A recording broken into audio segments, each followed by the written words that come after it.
पशु चर्म धारण कर ना जाने किसके ध्यान में लीन रहता है तुम्हारा पाखंडी शिव। उसकी तुलना मेरे साथ भगवान सर्वश्रेष्ठ जलंधर के साथ यदि वो स्वयं भगवान है तो किसके ध्यान में लीन रहता है? वे तो निरंतर अपने ही ध्यान में खोए रहते हैं, स्वयं में ही रमे रहते हैं महादेव, क्योंकि वो ही शक्ति और शांति दोनों के ही स्रोत है। इसलिए उनके मुख पर सदा आनंद और संतुष्टि का भाव रहता है। अलौकिक, अद्भुत, परम आनंददायक है महादेव शिव के दर्शन, जो कोटि कोटि जन्मों के कठिन तप के बाद ऋषियों, देवताओं और उनके भक्तों को प्राप्त होता है। सभी उन्हीं से जन्म पाते हैं और अंततः उन्हीं में विलीन हो जाते हैं।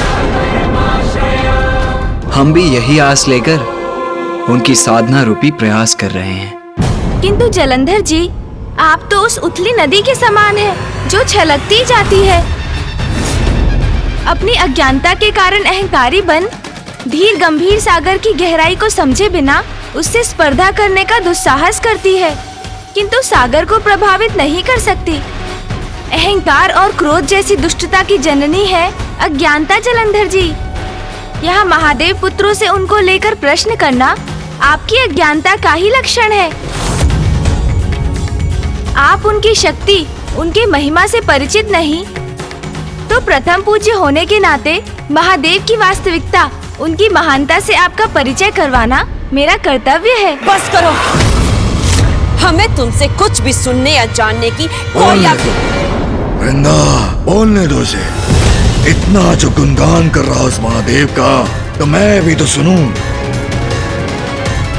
कौन है ये शिव? क्या विशेष है शिव में, जिसकी क्रोधाग्नि से उत्पन्न हुआ मैं, जिससे कहीं अधिक श्रेष्ठ हूं मैं? हाँ? क्यों प्रसन्न कर रहे हो इसे? ये जो भी वस्तु है, इसकी पूजा क्यों करते हो तुम? शिवलिंग है ये, इसका कोई स्पष्ट स्वरूप नहीं, इसलिए एक प्रकार से आपका इन्हें वस्तु बुलाना उचित है, क्योंकि ये अरूपी है, भगवान के निर्गुण रूप का प्रतीक है। क्योंकि भगवान का कोई रूप नहीं और उनके अनेकों रूप है, इसलिए उन्हें किसी एक रूप में कैसे बांधा जा सकता है। किंतु ध्यान से देखने पर एक स्पष्ट आकार, एक रूप भी दिखाई देता है, अर्थात ये एक रूपी भी है, भगवान के सगुण रूप का प्रतीक है, जो उचित भी है, क्योंकि सर्वव्यापी भगवान का वास तो सभी चर अचर जीवों में है, तो इस रूप में क्यों नहीं? जिसे आप वस्तु पुकारते हैं, वास्तविकता में वो महादेव का सबसे पावन, सबसे पवित्र स्वरूप शिवलिंग है ये। तुम्हारे अनुसार ये किसी में भी है, ये रूपी भी है, आरूपी भी है, निर्गुण भी है, सगुण भी है, तो अपनी पूजा के लिए यही रूप क्यों चुना इसने? तो सुनिए जलंधर जी, जब सृष्टि की रचना भी नहीं हुई थी, जब ना सूर्य थे, ना चंद्र, ग्रह नक्षत्रों का भी कोई अस्तित्व नहीं था, ना दिवस होता, ना रात्रि, अग्नि, पृथ्वी, वायु और जल का भी कोई चिन्ह नहीं था, सर्वत्र व्याप्त था तो एकमात्र गहन अंधकार। किंतु उस गहन अंधकार में भी एक शून्य रूपी परम शक्ति, परमेश्वर निराकार रूप में व्याप्त थे। और जब पुनः सृष्टि की रचना का समय आया, तब उन निराकार परमात्मा ने अपनी लीला से परम पुरुष शिव और उनके साथ शक्ति को प्रकट किया। वो ईश्वर जो अपने मस्तक पर आकाश गंगा को धारण करते हैं, जिनके 5 मुख हैं और जिनका प्रत्येक मुख त्रिनेत्र युक्त है, जिनकी 10 भुजाएं हैं,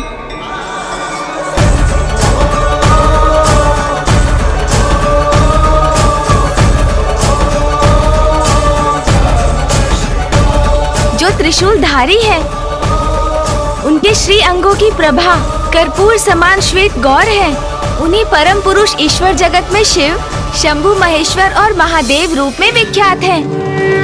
और माँ आदि शक्ति अष्टभुजाधारी है। सर्वभूतेषु शक्तिरूपेण संस्थिता। नाना प्रकार के आभूषण उनके श्री अंगों को सुशोभित करते हैं।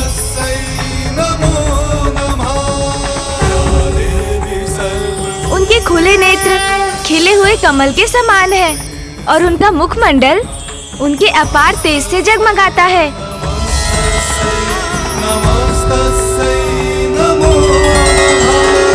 जगत पिता महादेव, माता आदि शक्ति, पिताश्री और माँ, आपको हमारा नमन।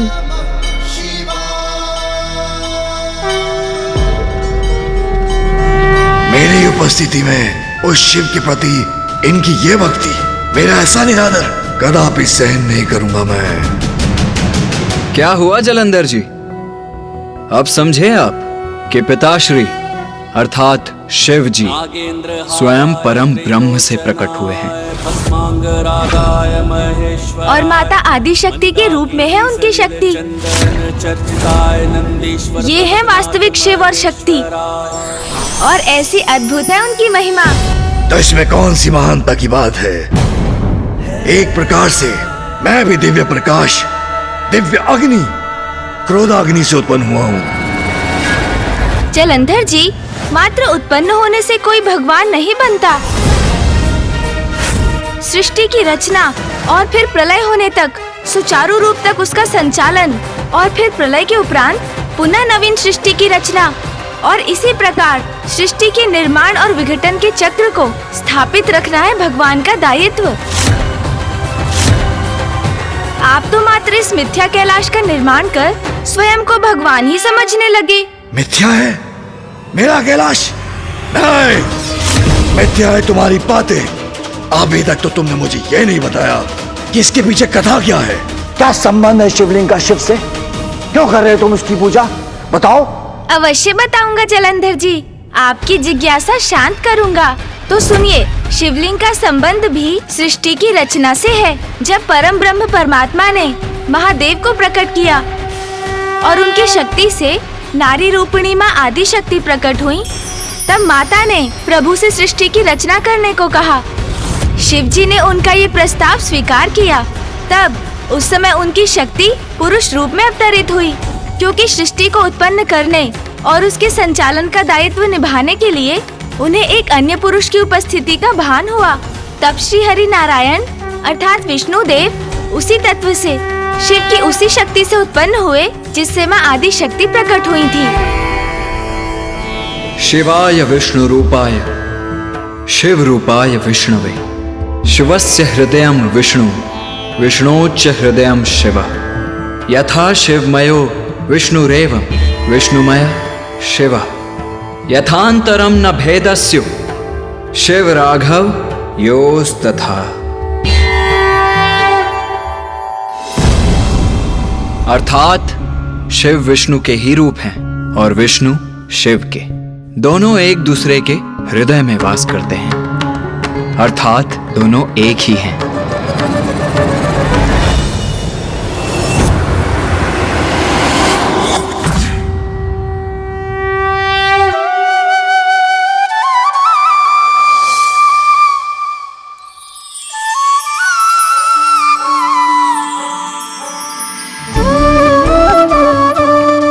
विष्णुदेव, अब आप तप में लीन हो जाइए, क्योंकि तप ही समस्त कार्यों को पूर्ण करने का साधन है। अपने तप के प्रभाव से ही आप उनसे भेंट करेंगे जो आपको आपके सभी कर्तव्यों और दायित्वों के पथ पर आगे बढ़ने के दिशा निर्देश देंगे।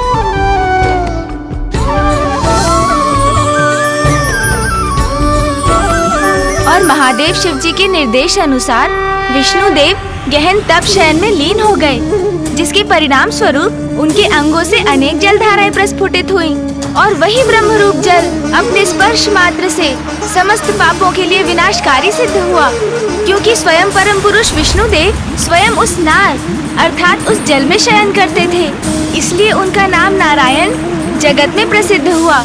वैसे जलंधर जी, जैसे आपके मन में महादेव को लेकर इतने प्रश्न उत्पन्न हुए, वैसे ही प्रश्न एक बार ब्रह्मदेव के मन में भी उठे थे। ब्रह्मदेव, एक और नवीन कथा प्रारंभ करती। शिव, विष्णुदेव, आदि शक्ति की कथा में ब्रह्मदेव कहां से आ गए? भैया, ये नवीन भगवान तो पूर्णतया ज्ञानी है। ब्रह्मदेव की उत्पत्ति कैसे हुई ये भी नहीं ज्ञात इन्हें।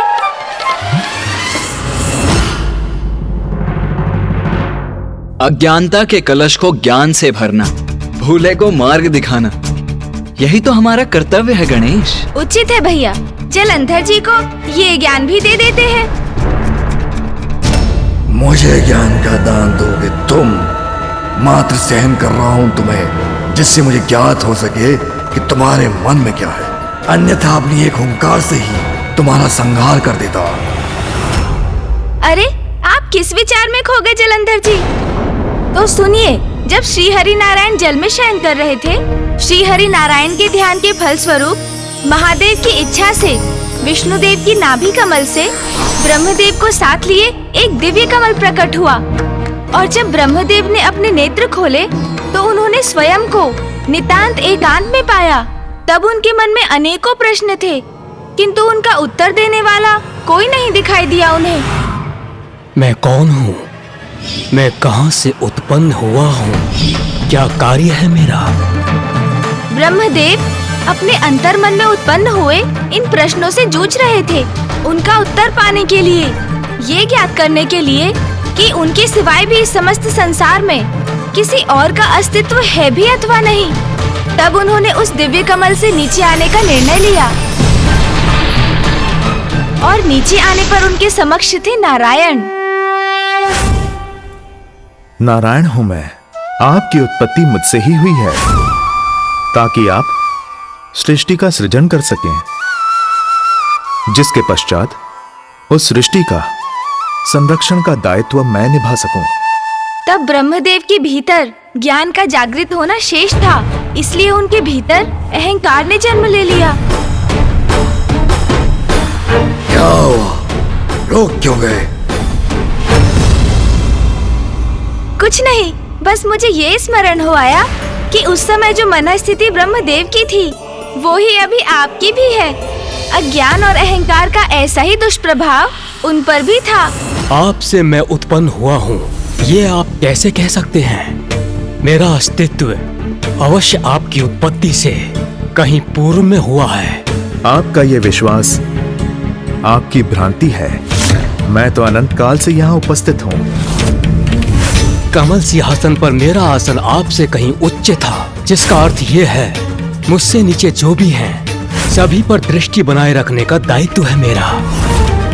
आप तो मुझसे कहीं नीचे हैं, यहाँ सागर में स्थित।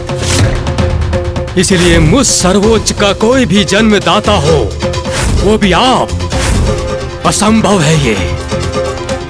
स्वयंभू हूँ मैं, महानतम हूँ मैं, परमेश्वर हूँ मैं, परमेश्वर हूँ मैं, परमेश्वर हूँ मैं, परमेश्वर हूँ मैं। जैसे ही विष्णुदेव और ब्रह्मदेव के मध्य ये विवाद आरंभ हुआ कि उन दोनों में श्रेष्ठ कौन है, तभी वहाँ एक महान दिव्य स्तंभ प्रकट हुआ।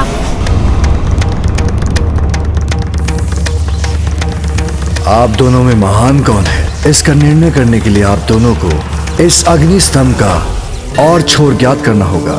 जो सर्वप्रथम इसमें सफल होगा वही श्रेष्ठतम कहलाएगा।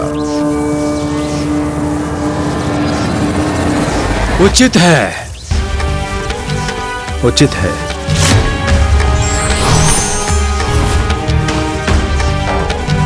सहस्त्रों वर्षों की यात्रा के बाद भी दोनों को उस अग्नि स्तंभ का आरंभ और अंत नहीं मिला।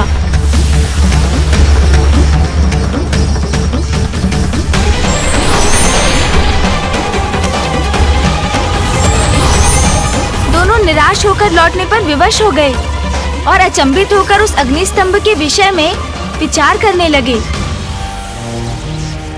क्षमा कीजिए महाप्रभु, मैं इस अग्निस्तंभ के ओर छोर को ढूंढने में असमर्थ रहा। अहंकारवश स्वयं को सर्वश्रेष्ठ समझने की मेरी इस भूल को क्षमा कीजिए। विष्णुदेव ने अपनी असफलता स्वीकार की, किंतु ब्रह्मदेव। नारायण ने अपनी पराजय स्वीकार कर ली, किंतु मैं ऐसा नहीं करूंगा। मैंने स्तंभ का और छोर ढूंढ लिया है। ब्रह्मदेव, आप सत्य कह रहे हैं ना? आप मुझसे प्रश्न करने वाले होते कौन हैं? जो मैं कहता हूँ सत्य ही होता है।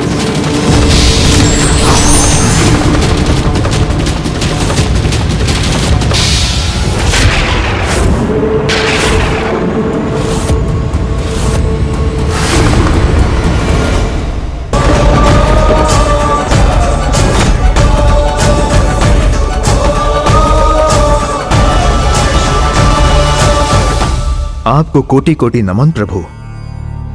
आपके इस साकार रूप में आपके दर्शन पाकर मैं कृतार्थ हुआ। कौन है आप? मैं आपको नहीं मानता।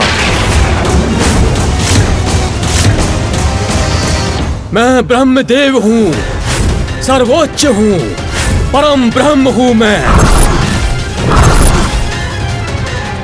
तुम कौन हो?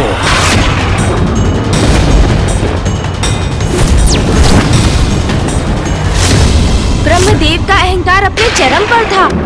उनके मिथ्या वचन और अहंकार से महादेव क्रोधित होने लगे और तब क्रोधवश महादेव ने ब्रह्मदेव को उनके अहंकार का दंड देने के लिए काल भैरव को प्रकट किया।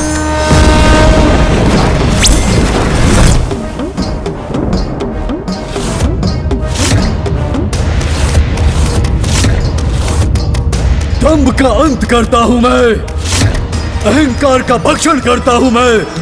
सृष्टि के जनक को अहंकार शोभा नहीं देता। मैं आपको आपके अहंकार का दंड अवश्य दूंगा।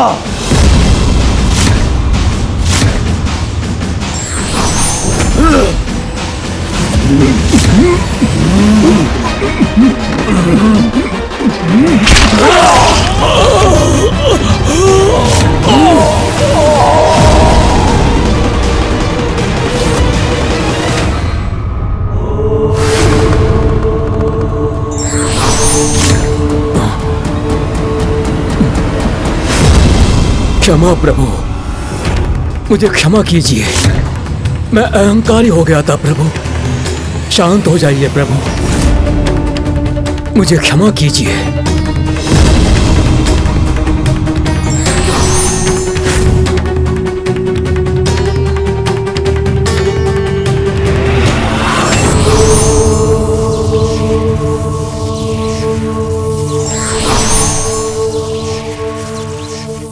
और तब विष्णुदेव और ब्रह्मदेव को उस दिव्य अग्नि स्तंभ में ओम के दर्शन हुए और ओम का नाद भी सुनाई दिया। अग्नि स्तंभ के उत्तर भाग में उकार का, मध्य भाग में मकार का और अंततः दक्षिण भाग में अकार का दर्शन हुआ। इन्हीं तीनों ध्वनि के संयोग से ओम का संचार हुआ।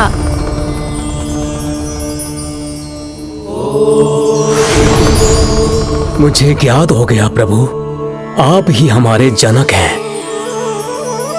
हमें हमारे जन्म का उद्देश्य और कार्यभार बताने की कृपा करें प्रभु।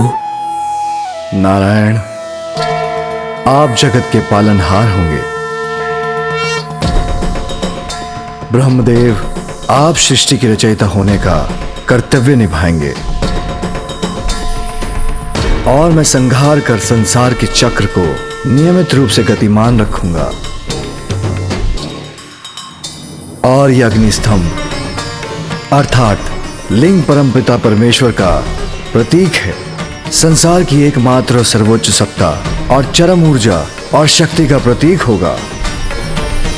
इसलिए आज से जो भी शिवलिंग की पूजा महान ज्योतिर्लिंग के रूप में करेगा, वो सदा मेरा प्रिय रहेगा और मेरा कृपा पात्र बनेगा।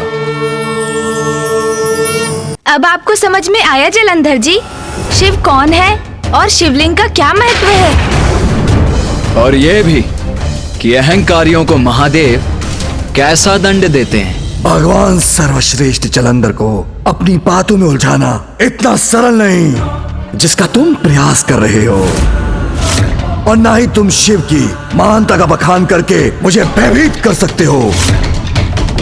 इतने महान है तुम्हारे शिव तो उनकी पूजा के कक्ष में इतनी दरिद्रता क्यों? मिट्टी से बना शिवलिंग मात्र है यहाँ। कौन भगवान मात्र एक मिट्टी की मूर्त का प्रतीक बनवाकर उसकी पूजा करवाता है? हाँ बलश्रेष्ठ, भगवान जलंधर का तो स्वर्ग विग्रह होगा, फिर इस शिवलिंग की पूजा कौन करेगा? दुर्भाग्य है तुम्हारा, क्योंकि जो अज्ञानता की निद्रा में डूबा रहना चाहता है उसे ज्ञान का प्रकाश भी जागृत नहीं कर सकता। तुम्हारा यह अहंकार तुम्हें सत्य स्वीकार करने नहीं देगा जलंधर। बस बंद करो अपना प्रवचन और जलंधर नहीं, सर्वश्रेष्ठ जलंधर, भगवान जलंधर हूं मैं, भगवान जलंधर हूं मैं, भगवान जलंधर हूं मैं। दयालु हूं, इसलिए तुम्हें सुंदर भवन और सुंदर कक्ष दिया था, किंतु तुमने दुरुपयोग किया उसका, द्रोह किया मेरे साथ। इस कक्ष को तुमने शिव मंदिर बना डाला। हटाओ उसे। मैंने कहा हटाओ इसे, अन्यथा इसे अपने पांव से मसल कर रख दूंगा।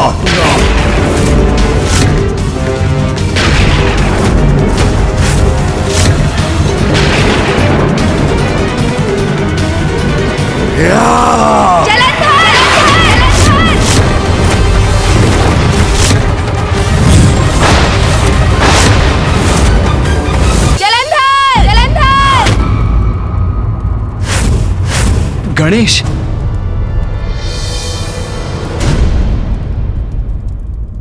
बालक, बालक समझकर तुम्हें क्षमा कर रहा हूं। देखा गणेश, कितनी असुरक्षा का भाव है जलंधर जी में। हाँ भैया, अब इनकी असुरक्षा मुझे स्पष्ट दिखाई दे रही है। ऐसा कोई भाव नहीं है मुझ में। भगवान जलंधर हूं मैं। ऊंचे स्वर में कुछ कहने से वो सत्य नहीं होता जलंधर जी। ये आपकी असुरक्षा और हीनता का ही तो भाव था, जिसके कारण आप शिवलिंग को यहाँ से हटाना चाहते थे। हाँ, यदि आपको अपनी शक्ति पर पूर्ण विश्वास होता तो शिवलिंग के यहाँ स्थित होने पर भी आप पर उसका प्रभाव क्यों पड़ता? असुरक्षा का भाव ही नहीं, उसमें पूर्णतः डूबे हुए हैं आप। नहीं, ऐसा नहीं है। यह प्रमाणित करूंगा मैं। यह शिवलिंग यहीं स्थित रहेगा।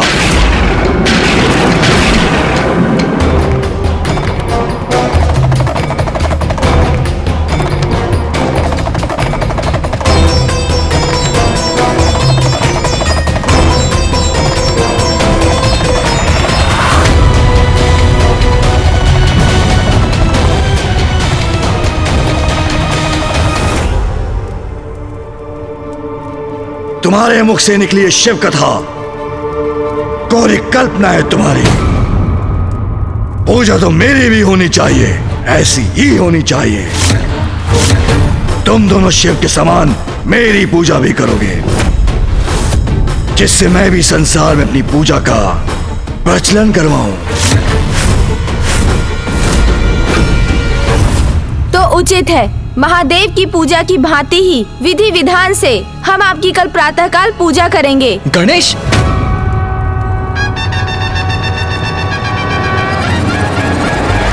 उचित है, उचित है।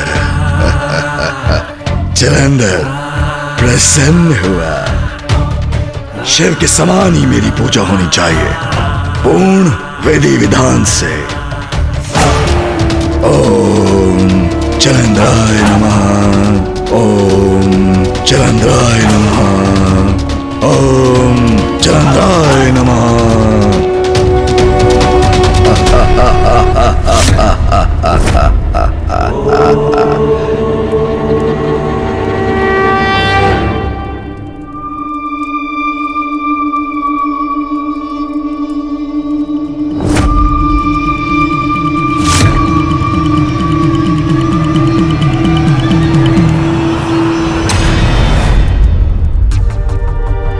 कहां से आ रहा है प्रकाश? मैं भगवान हूं। मेरी निंद्रा भंग करने का दुस्साहस कौन कर रहा है? प्रिय बलश्रेष्ठ, निद्रा भंग हो गई तो मदिरा पान करके पुनः निद्रा मग्न हो जाइए। अभी तो बहुत भोर है, मुझे भी निद्रा का आनंद लेने दीजिए।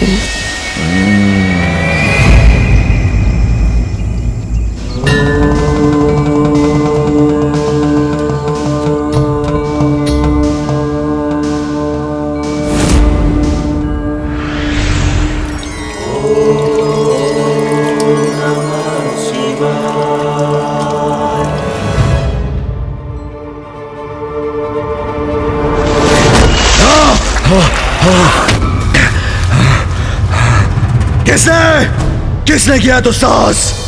मुझ पर चढ़ डाला, निंद्रा भंग की मेरे।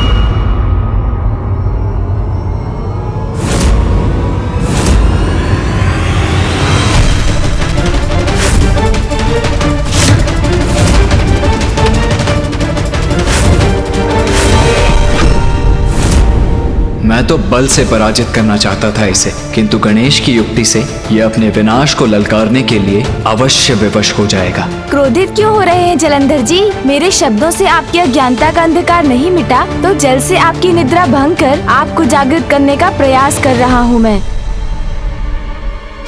तुम दोनों सुन जी,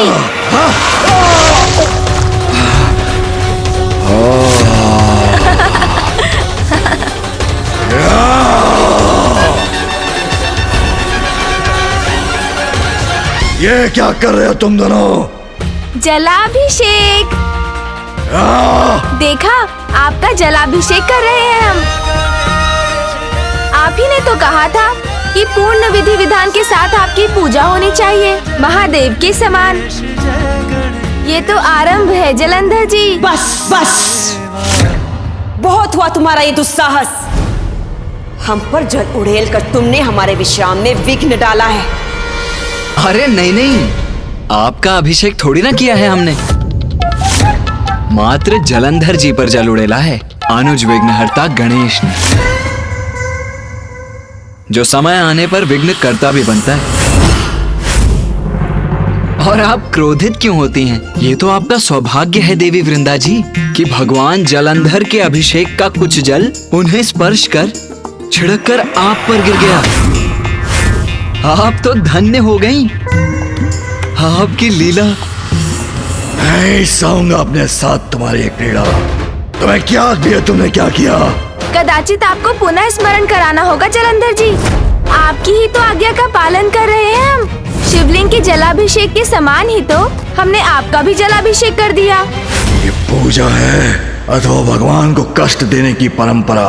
जल में जैसे डूब कर निकला हूँ मैं। वैसे तो ये अभिषेक जल के अतिरिक्त दुग्ध, दही, घी, मक्खन, गन्ने के रस, मधु आदि से भी किया जाता है।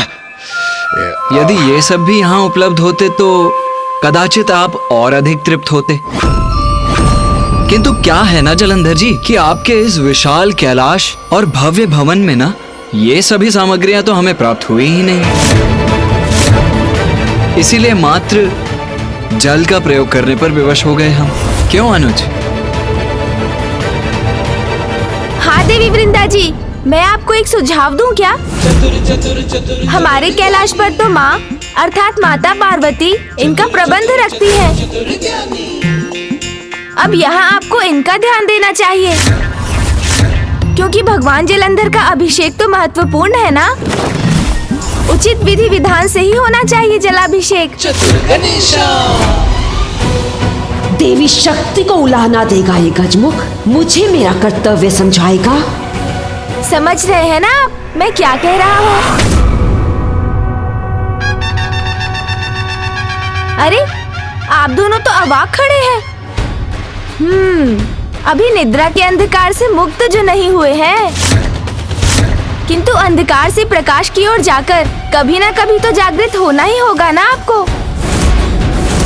किंतु जो होता है उचित समय पर ही होता है। अभी प्रातः काल का समय है तो ये तो भगवान की पूजा का समय है।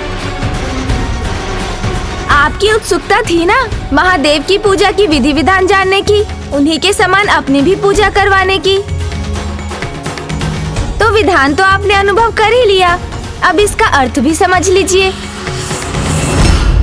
समुद्र मंथन के समय महादेव ने जगत कल्याण के लिए हलाहल विष का पान किया था, जो आज तक उनके कंठ में स्थित है, और उसी हलाहल विष की उष्णता से महादेव को कष्ट होता है।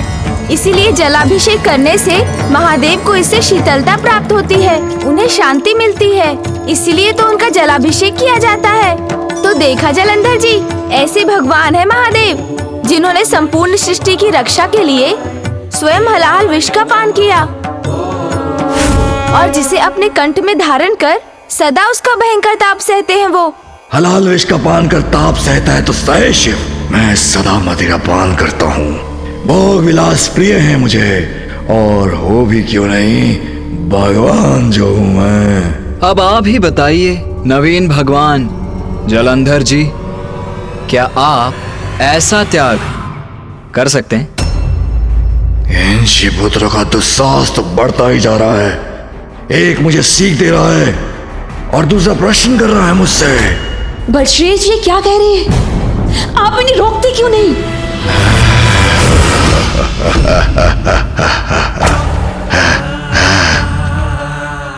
भूल कर रहे हो तुम दोनों, बहुत बड़ी भूल कर रहे हो। मेरी शक्ति का अनुमान नहीं है तुम्हें। तुम्हारे मुख से शिव की प्रशंसा सुन सुनकर मेरे कान भर गए हैं। अब तुम दोनों को चुप कर रहना ही होगा। अभी क्या अभी अब समय आ गया है ये बताने का कि भगवान सर्वश्रेष्ठ जलंधर क्या कर सकता है।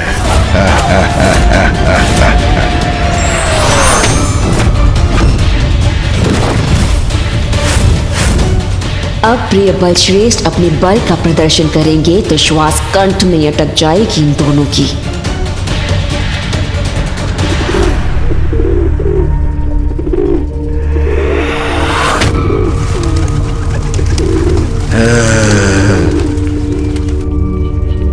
अब ये तो नहीं उड़ेगा, इसके प्राण पखेरु अवश्य उड़ जाएंगे।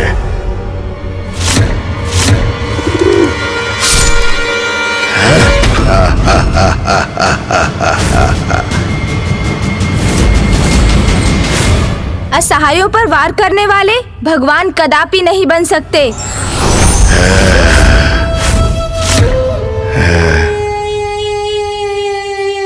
तो उन पर वार करता हूं जिनके स्वयं शिव सहायक है। तुम शिवपुत्र उचित है, सर्वथा उचित है। बहुत गुणगान कर रहे थे ना अपने पिता शिव का।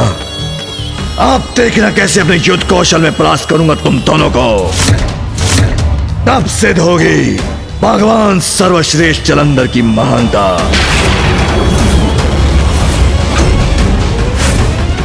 किंतु जलंधर जी, अभी तो आपका अभिषेक शेष है। हाँ?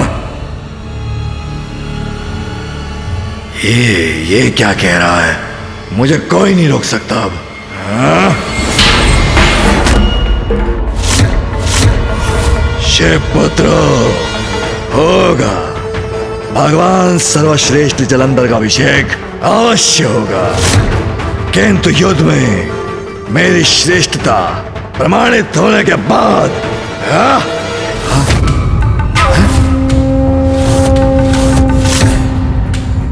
बलश्रेष्ठ कहाँ गए ये दोनों? जाएंगे कहाँ?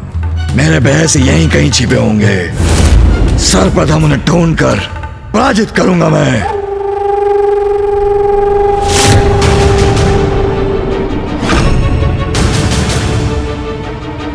यहां तो कहीं नहीं दिखाई दे रहे। शिवपुत्रों कहाँ छिप कर बैठे हो? बाहर निकलो, आवे क्या आवे। मैंने आपसे पहले ही कहा था कि उन्हें यहाँ निवास करने की अनुमति मत दीजिए। नहीं, कहीं रहने के योग्य नहीं रहेंगे आज अपनी पराजय के बाद। इन्हें इनका उचित स्थान दिखाऊंगा मैं आज, और अभी क्या अभी।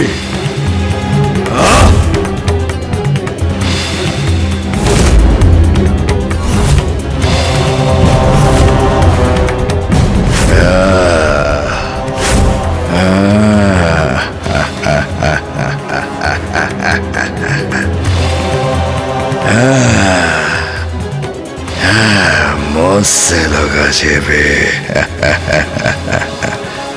भगवान सर्वश्रेष्ठ जलंधर हूं मैं। क्या ये क्या है? सावधान क्या बलश्रेष्ठ! फेंका इसने मुझ पर?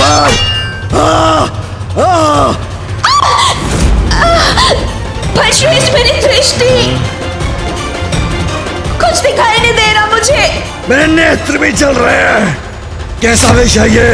क्या फेंका मुझ पर? अरे नहीं नहीं भगवान जलंधर जी, ये विष नहीं, ये तो भस्म है। बस बस तो मैं करूंगा तुम्हें। अरे अरे, व्यर्थ क्रोधित हो रहे हैं आप जलंधर जी। ये भस्म तो महादेव की पूजा में अर्पित की जाती है। और ये भस्म जिसे आप यथाशीघ्र अपने तन से हटाना चाहते हैं, महादेव को सर्वाधिक प्रिय है ये, ज्ञात है क्यों? अरे रुकिए रुकिए जलंधर जी, भस्म से संघर्ष मत कीजिए, अपने ऊपर इसका अनुभव कीजिए, इसको अपनी समस्त इंद्रियों से आत्मसात कीजिए।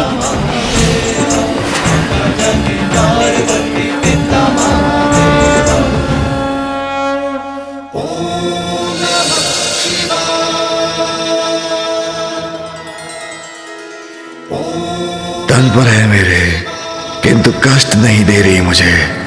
सुनिए, इसके विषय में मैं बताता हूँ। भस्म ही संसार का अंतिम सत्य है, क्योंकि अंततः जीवन का अंत होने पर व्यक्ति की पार्थिव देह अग्नि में समाहित होती है और शेष रहती है तो मात्र ये भस्म, जिसे कोई नहीं अपनाता। उस अंतिम सत्य के प्रतीक भस्म को महादेव अपनाते हैं।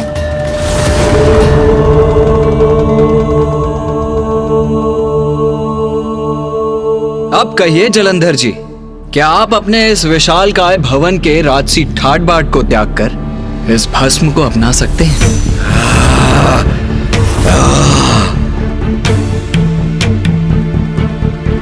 बस बस से चुका हूं तुम्हारा उत्पाद, जिसका अभी अंत होगा।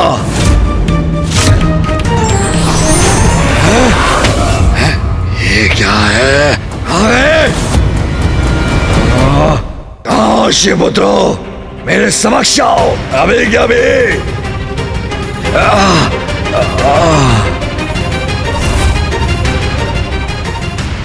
स्तंभ के पीछे छिपे हुए थे ना वो।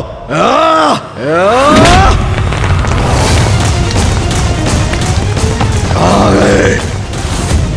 कहाँ गए?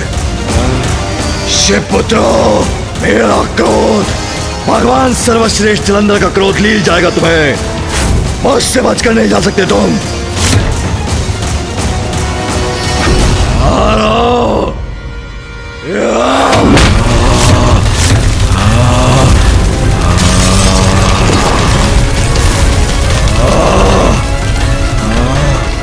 छोड़ो नहीं, मेरे समक्ष आओ। कहाँ छिपे हो मेरे शिवपुत्रो? पृथ्वी में समा गए अथवा वायु उड़ाने गई तुम्हें? बलश्रेष्ठ, वो देखिए। भाग दिखाओ। आपको अपमानित करके भाग रहे हैं ये दोनों। चाहिए बलश्रेष्ठ, इन्हें इसी कैलाश में परास्त करके इनकी धृष्टता के लिए दंडित कीजिए इन्हें। ठहर जाओ शिवपुत्रो।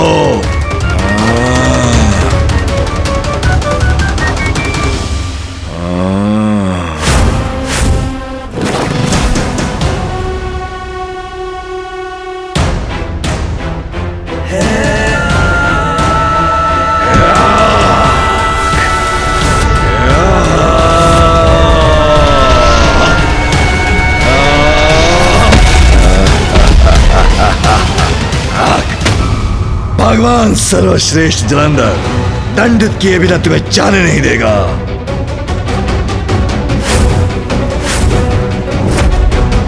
भैया,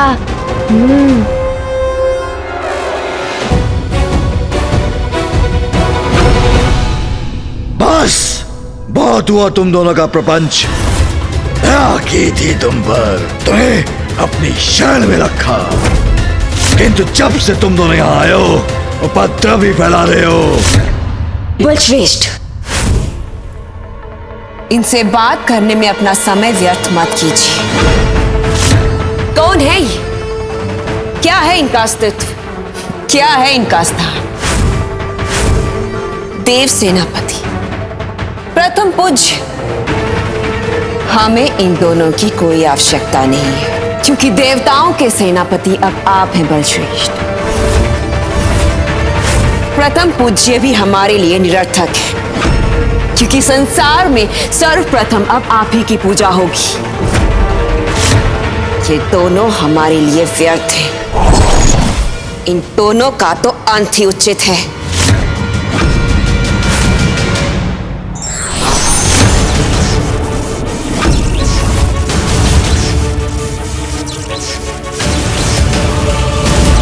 आप देखना किस अवस्था में पहुंच जाता हूं तुम्हें।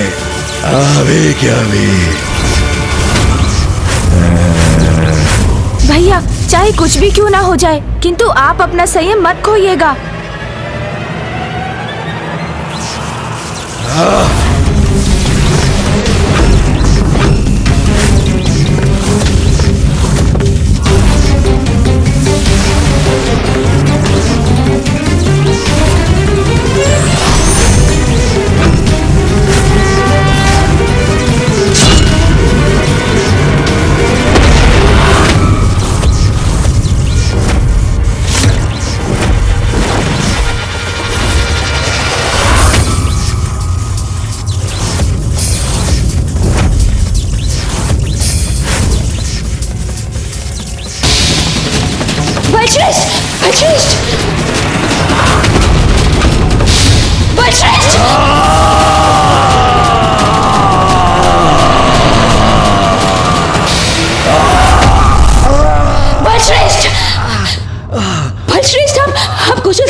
भगवान जलंधर, मेरे अनुज और अपनी पत्नी पर अपनी ऊर्जा शक्ति फेंकने के स्थान पर आप यहाँ आकर मुझसे ही युद्ध क्यों नहीं कर लेते? याक, वही करूंगा जो पूर्व में करना चाहिए था मुझे। आनंद आएगा अपने हाथों से मसल कर तुम दोनों को। अपार आनंद आएगा।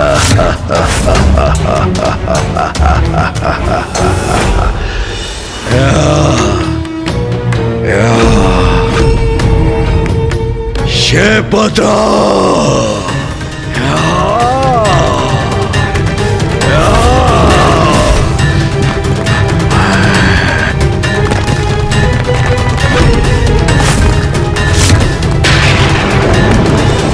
शेपत्रा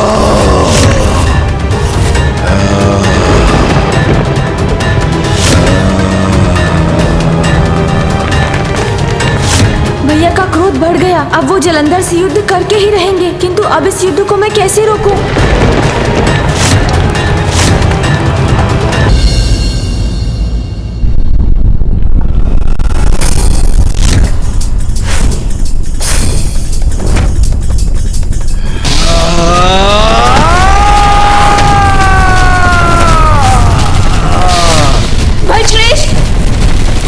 बलश्रेष्ठ के साथ ये क्या हो रहा है? क्या हुआ जलंधर जी?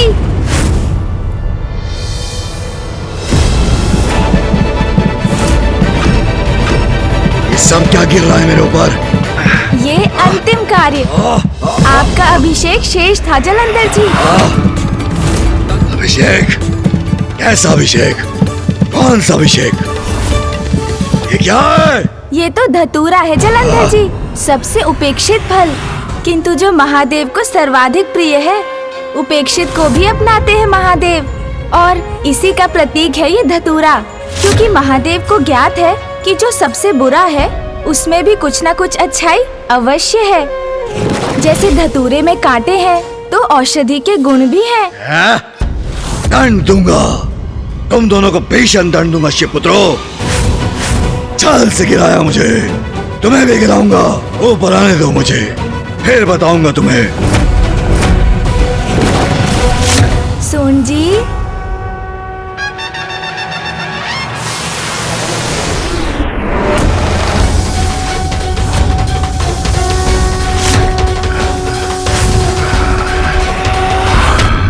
बलश्रेष्ठ, ये क्या नष्ट कर दिया तुम दोनों ने? यदि बलश्रेष्ठ को नाग ने धंस लिया तो? स्थिर स्थिर रहूंगा मैं तो ये नाग शांत रहेगा, फिर कोई उपाय सोचूंगा इसका। अरे अरे, देवी, नाग तो महादेव के आभूषण हैं, इसीलिए तो उन्हें भुजगेंद्र हरण भी कहते हैं। क्यों गणेश? और आप व्यर्थ चिंतित हो रही हैं, जिसे विस्मय समझकर सभी स्वयं से दूर रखते हैं। महादेव तो उसे भी सप्रेम अपनाते हैं, जिसके कारण वो भयंकर नाग भी उनके भक्त बन जाते हैं। नाग का आभूषण? नहीं, ये उचित नहीं है। नाग शिव का होगा आभूषण, किंतु मेरे प्रिय बलश्रेष्ठ ऐसा नहीं करेंगे।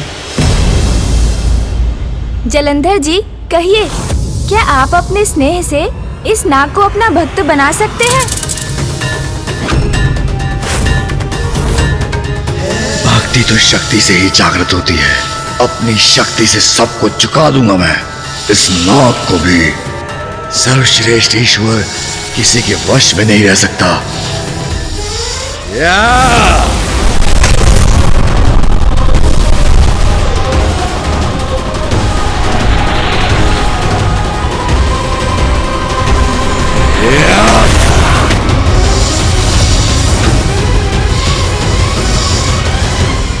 क्या हुआ नवीन भगवान जी? हमारे अभिषेक से आपको आनंद नहीं आया? आएगा, आनंद आएगा, अवश्य आएगा। अभी क्या अभी, ये देखो। हाँ?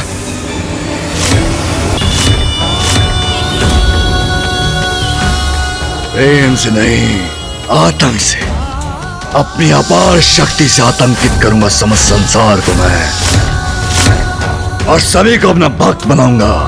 भगवान सर्वश्रेष्ठ जलंधर हूं मैं। शासन करना जानता हूं मैं, विरोधी को मसलना और उसका दमन करना भी जानता हूं। विवश कर दूंगा सभी को मुझे भगवान मानने के लिए, क्योंकि उनका वास्तविक भगवान अब मैं हूं।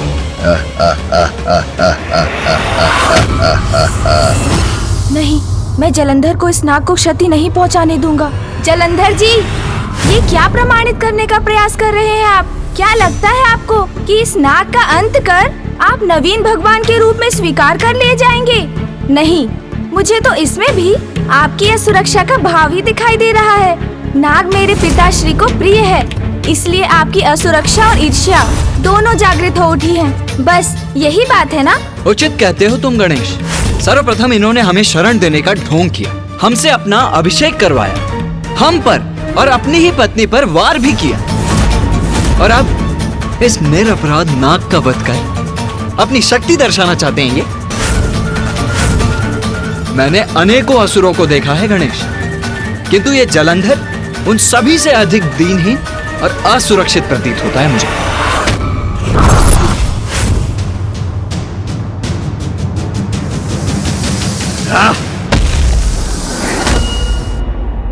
असुरक्षा का भाव नहीं है मुझ में।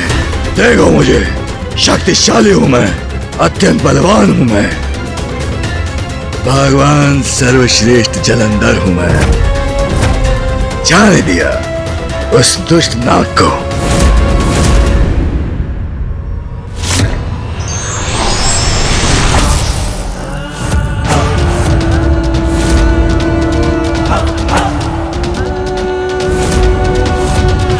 अब बलश्रेष्ठ इन शिव पुत्रों को असुरक्षा के भाव से परिचित करवाएंगे।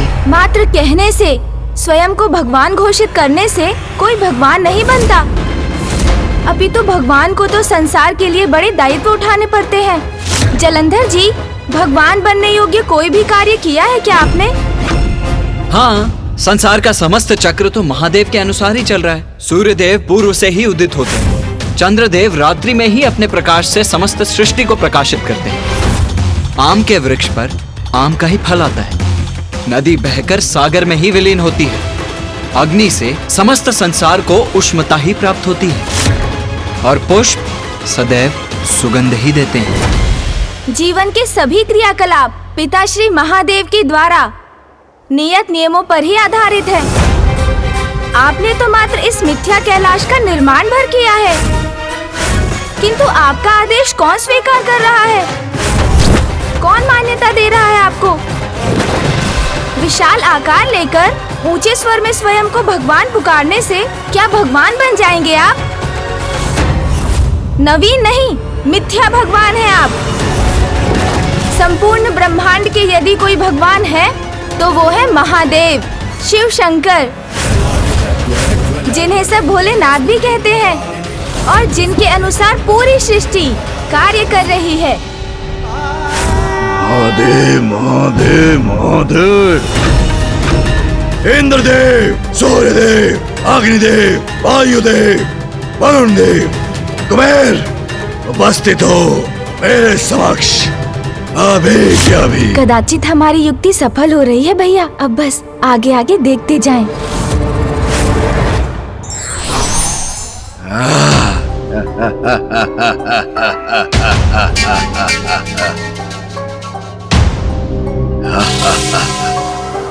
नवीन भगवान जलंधर जी, आपने हमें बुलवाया? हाँ, बुलाया, अवश्य बुलाया। सुनो तुम सभी, तुम्हारा नवीन भगवान होने के नाते मेरा आदेश है तुम्हें, आज से तुम्हारे समस्त कार्य मेरे नियमों के अनुसार होंगे। और वो नियम बहुत सरल है। आज तक तुम जो भी करते आए हो, कल से उसके विपरीत करोगे।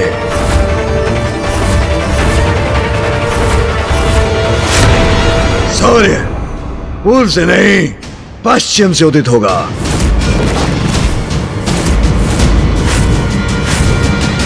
पश्चिम से? किंतु परंतु कुछ नहीं, मेरा आदेश है, उसका पालन करो। और अग्निदेव, तुम शीतल हो जाओ। हवन और यज्ञ में प्रज्वलित नहीं होंगे तुम। और वरुण, तुम अब किसी भी जल के स्रोत में जल प्रवाहित नहीं करोगे। और तुम चंद्र, तुम ऐसा करो, तुम रात्रि में प्रकाश देना वर्जित कर दो। ऐसा करो, दिवस में आओ। और तुम वायुदेव, तुम स्थिर होकर श्वास वायु का प्रवाह रोक दो। किंतु मैं स्थिर हो गया तो सभी प्राणी श्वास रहित होकर मृत्युलोक को प्राप्त हो जाएंगे। शांत हो जाओ। और कुबेर, तुम संसार का समस्त धन मेरे भवन में भेज दो।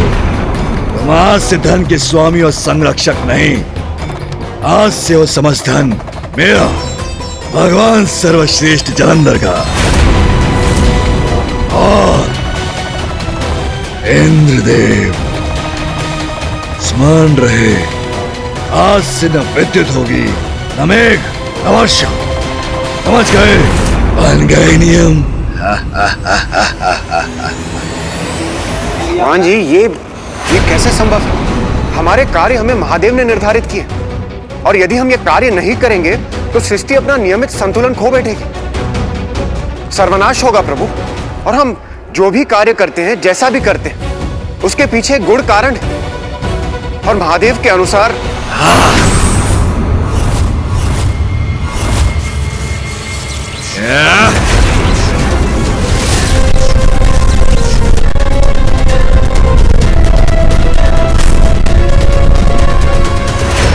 बस बहुत हुई महादेव की महिमा स्तुति।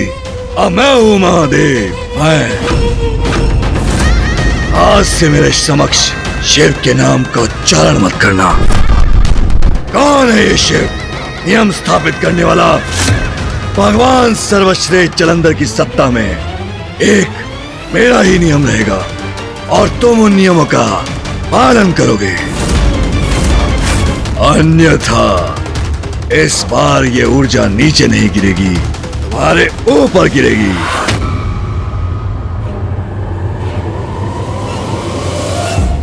अपने आप को अति महत्वपूर्ण समझने की भ्रांति मत पालो देवताओं, क्योंकि यदि भगवान जलंधर चाहे तो तुम सब के स्थान पे अभी के अभी नवीन देवता स्थापित कर दे। इसलिए यदि अपने पद पर बने रहना चाहते हो तो अपने नवीन भगवान जलंधर के आदेशों का पालन करो और अपना अपना कर्तव्य निभाओ। अब जाओ, दूर हो जाओ मेरी दृष्टि से, दूर हो जाओ मेरी दृष्टि से। हेलो, मैंने कहा जाओ। चलिए भैया, अब हमारे भी जाने का समय आ गया है। हाँ चलो गणेश। रुको,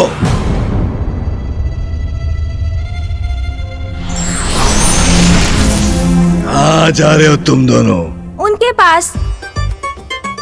किन के पास? अरे उन्हीं के पास। स्पष्ट कहो, किन के पास? विचित्र है आप जलंधर जी, दुविधा में ही डाल देते हैं। स्वयं आदेश देते हैं कि आपके समक्ष उनका नाम मत लेना, और अब उन्हीं का नाम लेने के लिए विवश भी कर रहे हैं।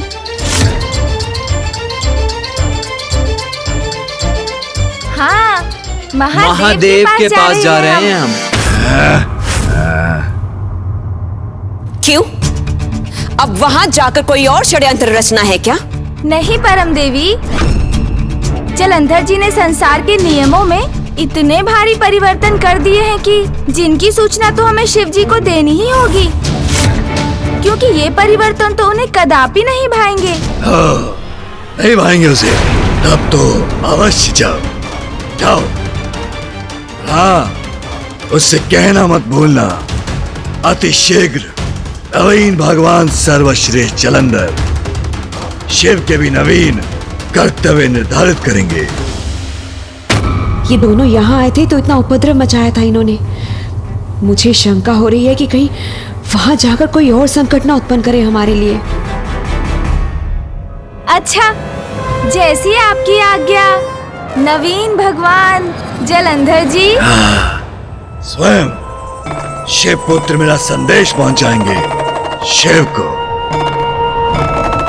भगवान सर्वश्रेष्ठ जलंधर प्रसन्न हुआ। नहीं, मेरी शंका निराधार है। प्रिय बलश्रेष्ठ तो सर्वशक्तिमान है, भगवान है, कोई संकट उनका स्पर्श भी नहीं कर सकता। कितना भी अट्टहास कर लीजिए जलंधर जी, अब पिताश्री का क्रोध अवश्य जागृत होगा और उसके पश्चात फिर शेष नहीं।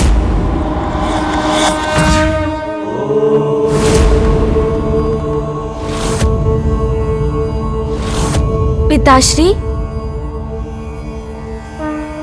प्रणाम पिताश्री। प्रणाम पिताश्री। प्रणाम माता। प्रणाम माता। प्रणाम महादेव। प्रणाम माते।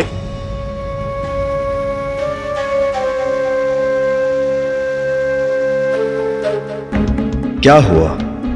आप सभी इतने चिंताग्रस्त क्यों हैं? वो पिताश्री, सभी देवता अपने अपने संशय दूर करने के लिए आपके समक्ष प्रस्तुत हुए हैं। संशय? कैसा संशय देवराज? देवगण? देव, मुझे आपसे ज्ञात करना था कि मैं अपने वज्र का क्या करूं। वज्र का क्या करूं? ये कैसा प्रश्न है देवराज? आपको ज्ञात नहीं है? क्षमा कीजिए महादेव, मैं बताता हूं। वास्तव में मुझे अपने वज्र की आवश्यकता नहीं, क्योंकि अब ना मेघ होंगे, ना वर्षा होगी और ना विद्युत, और उनसे आने वाले तूफान भी नहीं होंगे। तो महादेव, मेरा वज्र तो व्यर्थ ही हुआ ना। मैं सोच रहा था क्यों ना इसे आप ही के समक्ष छोड़ दूं। और हाँ महादेव, यदि आप अनुमति दें तो मैं स्वर्गलोक के राजभवन को भी बंद कर देता हूं। ये क्या कह रहे हैं देवराज? प्रभु, इंद्रदेव की तरह मुझे भी कुछ कहना है। मैं अपने रथ का क्या करूं? और सूर्यलोक का? मैं सोच रहा था कि मैं अपने रथ को यहीं आपके पास ही छोड़ देता हूं, कैलाश में। हाँ महादेव, और चंद्रलोक का क्या करें? मुझे भी बताने की कृपा करें। प्रभु, अब जब समुद्र और नदियों का अस्तित्व ही नहीं रहेगा, तब मैं भी सोच रहा था कि आपसे अनुमति लेकर तब के लिए चला जाता। अब तो यही उचित है वरुण देव, सर्वथा उचित है। अब संपूर्ण प्राणी, पशु पक्षी, जीव जंतु श्वास रहित होकर अपना जीवन त्याग रहे हों। मुझसे उनकी ये दशा नहीं देखी जाएगी। अब तो महादेव अनुमति दें तो मैं भी कहीं दूर निकल जाऊं। महादेव, क्या मैं नंदी और गणों की सहायता ले सकता हूँ? ये सब क्या हो रहा है, कोई बताएगा मुझे? हाँ कुबेर देव जी, भैया और मैं भी आपकी सहायता करेंगे, क्योंकि अब नवीन कैलाश तक सृष्टि का समस्त धन कोष पहुँचाना कोई सरल कार्य तो नहीं। आपको जितनी भी सहायता प्राप्त होगी कम ही होगी कुबेर जी। बस शांत हो जाइए आप सभी। क्या आप में से कोई एक बताएगा कि यहाँ क्या हो रहा है? या आप सभी क्या कह रहे हैं? हाँ देवराज, जलंधर की धूर्तता का उत्तर हमें चतुराई से देना होगा, और चतुराई इसी में है कि हम सब मिलकर उनकी प्रशंसा करें, उसके अहंकार को बढ़ावा दें, जिससे वो पिताश्री को चुनौती देकर उनसे युद्ध करे और विनाश के मुख में प्रवेश कर जाए। पिताश्री, मैं क्षमा चाहता हूँ और मुझे पूर्ण विश्वास है कि आप मुझे अवश्य क्षमा कर देंगे, किंतु मुझे और अन्य देवताओं को ये सब करना पड़ा, आपसे ये सब कहना पड़ा, क्योंकि जलंधर की समस्या का हल तो युक्ति से ही संभव था, जिससे कि आप स्वयं उनको दंड देने के लिए तत्पर हो जाएं। आपको मैं बताता हूँ पिताश्री, जलंधर जी ने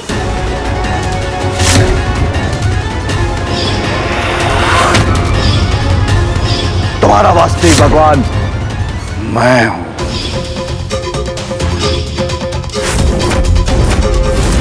मेरा आदेश है तुम्हें, आज से तुम्हारे समस्त कार्य मेरे नियमों के अनुसार होंगे।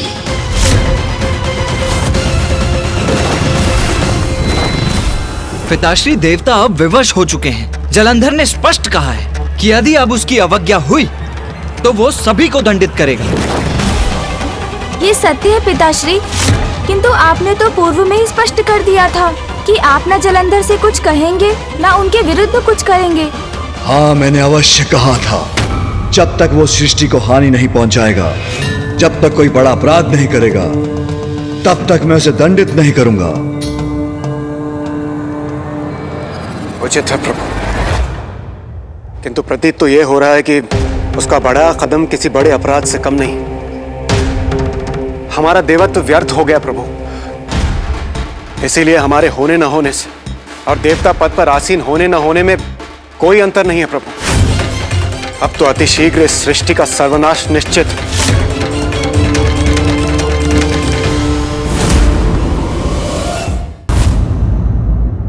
आपको सतर्क रहना होगा प्रिय बलश्रेष्ठ। आपको स्मरण तो है ना कि असुर गुरु शुक्राचार्य ने आपसे क्या कहा था? कभी भी किसी भी अवस्था में आप शिव अथवा उसके कैलाश के निकट कभी नहीं जा सकते।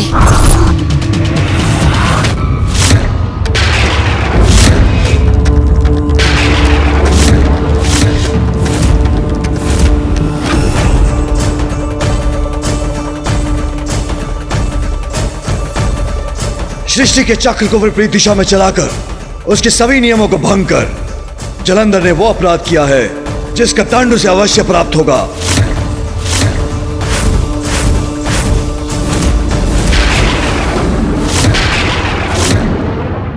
वृंदा, जलंधर मूर्ख नहीं है, सर्वश्रेष्ठ है जलंधर, भगवान है जलंधर। वृंदा, तुम निश्चिंत रहो, मैं स्वयं वहां कदापि नहीं जाऊंगा, किंतु यदि किसी ने मुझे चुनौती दी तो कोई मुझे रोक भी नहीं पाएगा। मुझे भय है कि कहीं प्रिय बलश्रेष्ठ से ऐसी कोई भूल ना हो जाए जो उन्हें संकट में डाल दे।